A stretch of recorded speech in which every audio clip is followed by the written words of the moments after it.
Where does capacity come in? Which is Because to be honest, this job is private. So for this incident, you said clearly that you told yourself, I'm better than this, right? But you know, for instance, we have in our story, we have a guy who thought who got angry, shame and all that, but capacity is still going. You understand? So where does capacity come into this? Because I do feel that sometimes what is driving you might be driving the next person. However, we have not done the work in the back. So can I explain that? So the thing is this, sometimes when capacity is lacking, Attitude will make up for it. attitude and passion, you will know that this person is trying their best. And you can, and in all honesty, I feel like everyone can sense it.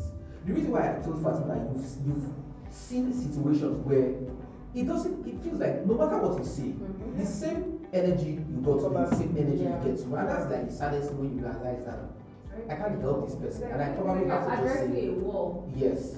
It's not, again, one of the weird things about Covenant is because you know how much hard work we have done prior to day one, where we had these overnight calls getting into AM and we've done all this story development and everything. So and we know that certain things happen. And so the first day is like this. Okay, so now that we are having conversations on this level, everyone sits up.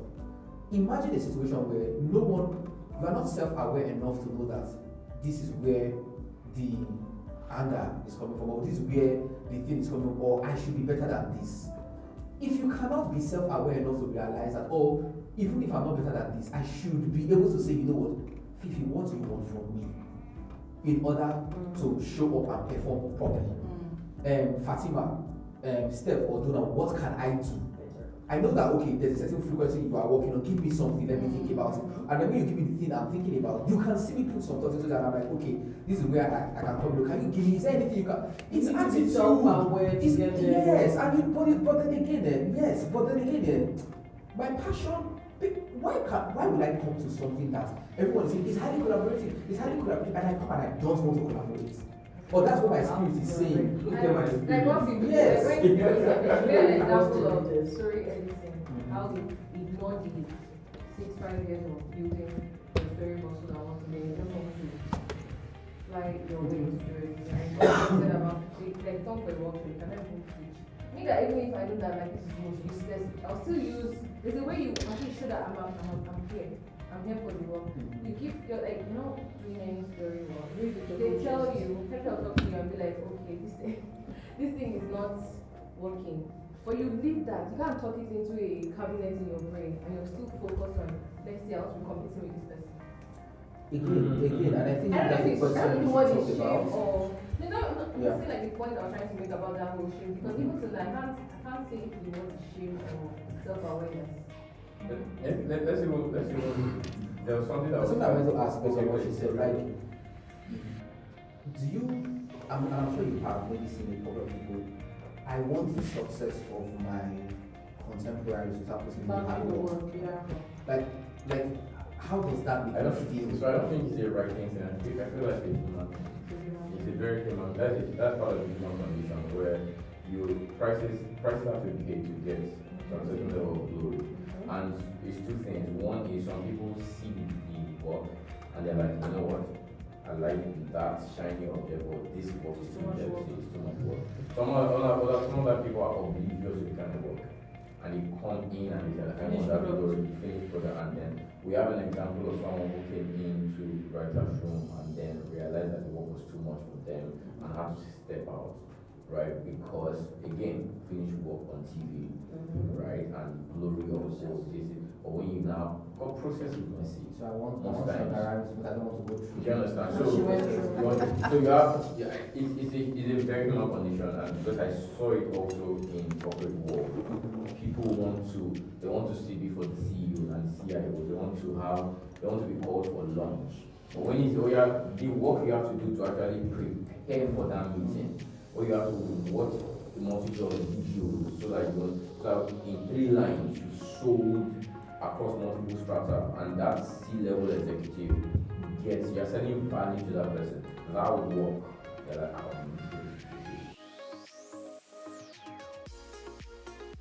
I was even thinking also, one of the things said was, why would you be entitled asking for me to help you when I'm never helped myself?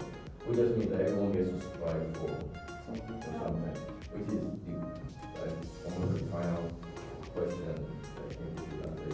What are you guys striving for? But the industry looks at you guys, by the way. You guys are called by one or two lofty names. Cut this thing out. Don't cut it. It's quite simple. I want world domination. It's simple. I don't want anything less than world Yeah, but what domination. does that mean? For me, world domination is to be known in multiple countries, not just across Africa, across the world as a force in film and TV. To be known across the world. I'm looking at a name like Shorter Rhymes, that when people say Ifeanyi Barbara Chidi, they know who it is. Whether it's in Peru, whether it's in Bulgaria, whether it's in Australia, they know these three names. Synonymous with Barbara Chidi, synonymous with world domination, with success, with the Grey's Anatomy of this world. Grey's Anatomy has been there for 20 something seasons before the Meredith Grey said she's not doing it again.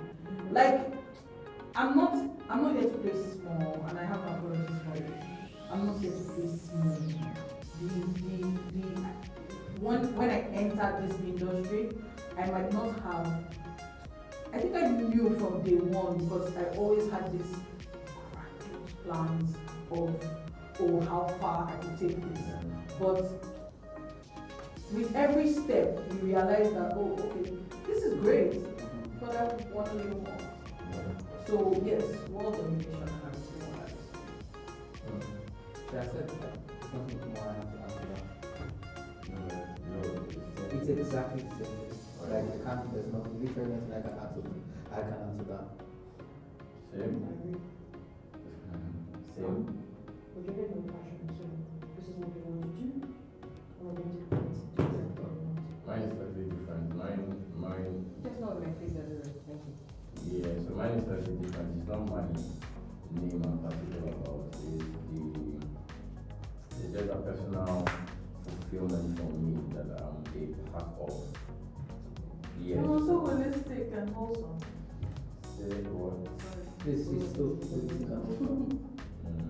That I'm a part of this or that, right? And one of the major ways that I've figured out is the driver for any of these things is finance, is money, economics.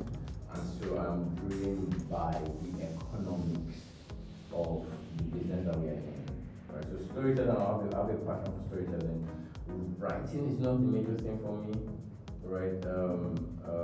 So world domination for me, because yes, I totally agree with world domination. I hate doing small. But the world domination, the way I view it is from the financial part of it, which is the one behind the people that you know, the one who is shelling out the money, the one who has the non-banking financial institutions that are funding these projects, the one that has the investors in a role. So I have a question, right?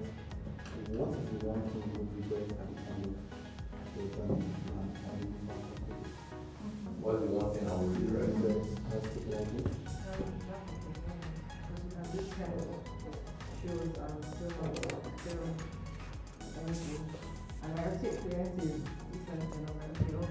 You still don't feel anything, and just have to be doing yeah. So I feel that's something that's very key. So like, even if it's one project, I need to feel like So what's the thing like how I'm still finding. I thought I understood what fulfillment meant until so too many things more than money. I used to think it was putting your like the names on This stuff. that was oh my god, my name then it's like okay. Money, they pay you like okay. So I think you redefine success and fulfillment as you go. Hopefully find the one that sticks. I think the word I'll go is integrity. For me, I have so much passion for what I do as a producer, the fact is that there's so many people out there just saying, for what sets me apart. something, how do academics surprise me something every single week, every single project? So it's not something where you look at, oh, it's not, even if someone's showing like, oh, it's a $5 million project, how, and you're taking up a small project, don't really show you something small. No. Put in 100%, never settle, and know that, just like I said, God, like, at the end of the day, you got to where you want to be. You got to that point, and you look back and you're proud of the journey. So that's why I'm like, reality is not something that you should settle down for. You can always be better than before. That's a bit comfort. If I allow comfort, If you are comfortable at the end of the journey, whichever way you get, if I cannot, if I can don't get what I need. So if I allow comfort, something like this, right, there is a statement by which is comfort doesn't make improvements. But what that's not really saying was that you can get so comfortable in a state that you do not try for that, where you do not push yourself for something. You enjoy the status quo. And to this point in my life, I've realized that my biggest achievements have come when I push myself just a little extra.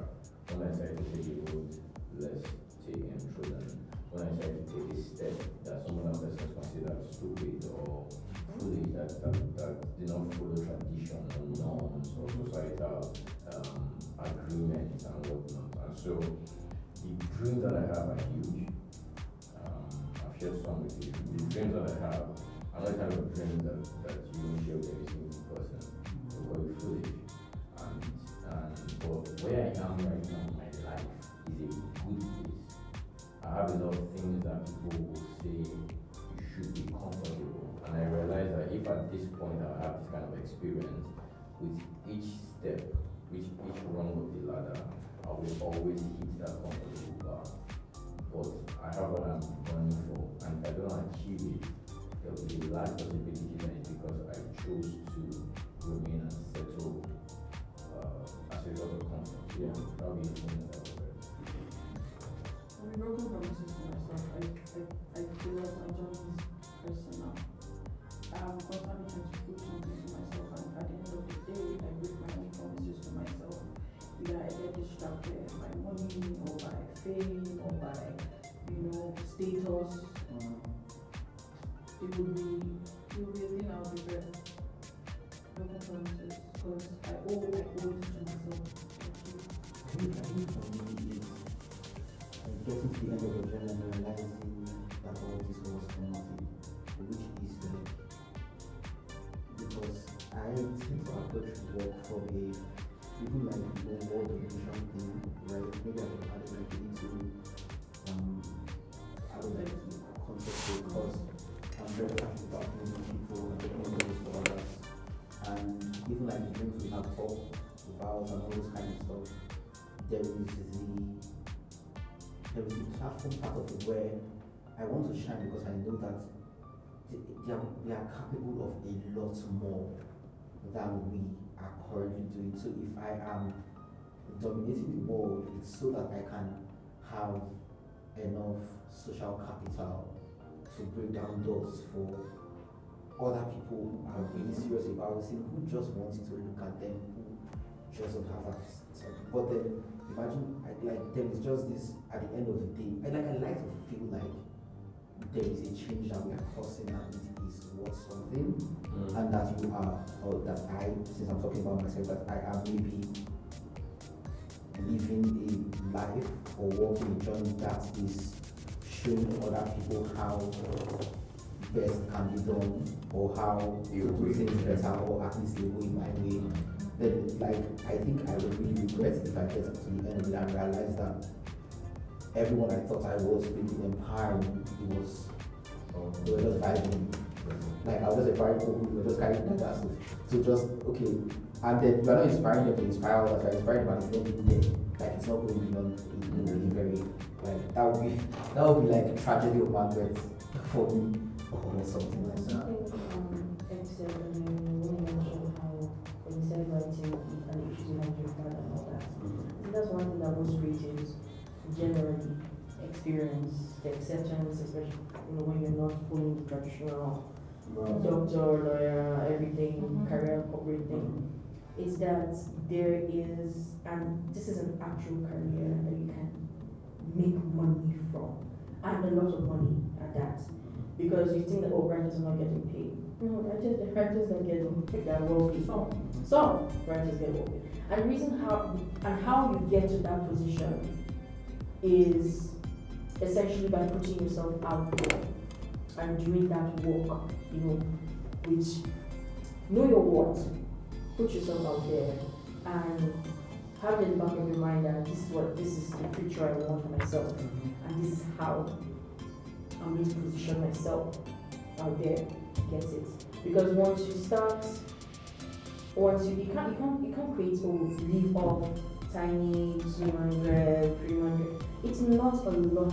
You feel like, oh, it's little bit money coming in. It's not enough. You can get it much more, and you deserve it. As long as you do the work, you deserve it. You can't just wake up and be like, I'm not going to work for myself and assume now I'm going to contribute and everything that's paid for a job. You understand? Just a small addition before you continue. Because the time you called me, I was just about a particular job, I will not mention it. And you mentioned how much they were trying to underpay you. Yeah. And I almost cried because my wife was there and we had the whole conversation. I was like, what the fuck? I was going off, and it was almost as if I was like, they don't do this thing. Because we had this kind of conversations, and I know that we are working at a certain level, and I know that these people afford to pay more. So it was, I like that.